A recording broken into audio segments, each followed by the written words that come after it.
الله الرحمن الرحيم نحمده ونصلي على رسوله الكريم Mujaddid of the future Imam Mehdi alayhi Rezwan. A lecture of Sheikh Hassan Al-Tahami, may Allah protect him.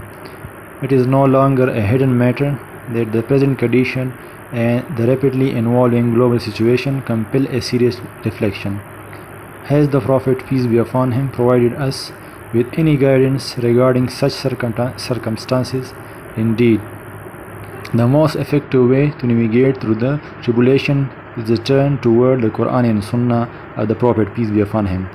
However, reflecting on the Qur'an and Sunnah does not merely mean referring to the Hadiths related to the general rulings. Rather, it involves studying the narrations while keeping in view contemporary developments and temporal demands. Knowledge hidden from the sight. This form of knowledge has remained buried and dormant for centuries.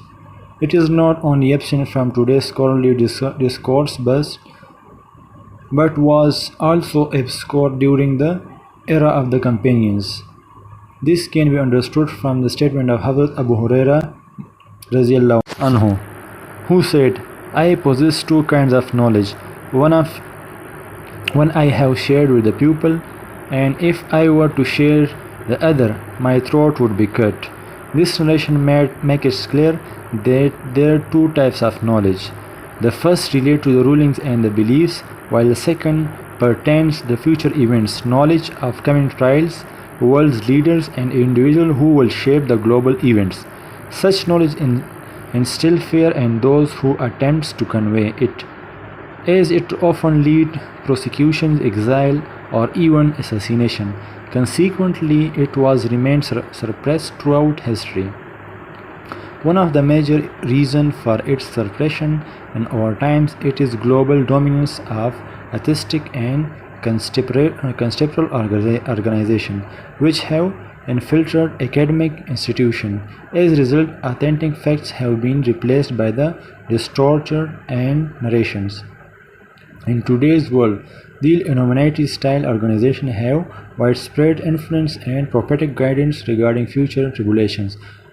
Originally intended of the Muslim Ummah has been hijacked and manipulated for the sinister purpose. They have actively begun to implement the objectives of Dajjal. In light of these challenging relatives, there is an urgent need to revive research, teach, and disseminate the knowledge. We are in fact transmitting from one phase to another, from an era of tyranny and oppression to the anticipated era of the writing guided caliph. وصلى الله على خير خلقه محمد وأصحابه أجمعين.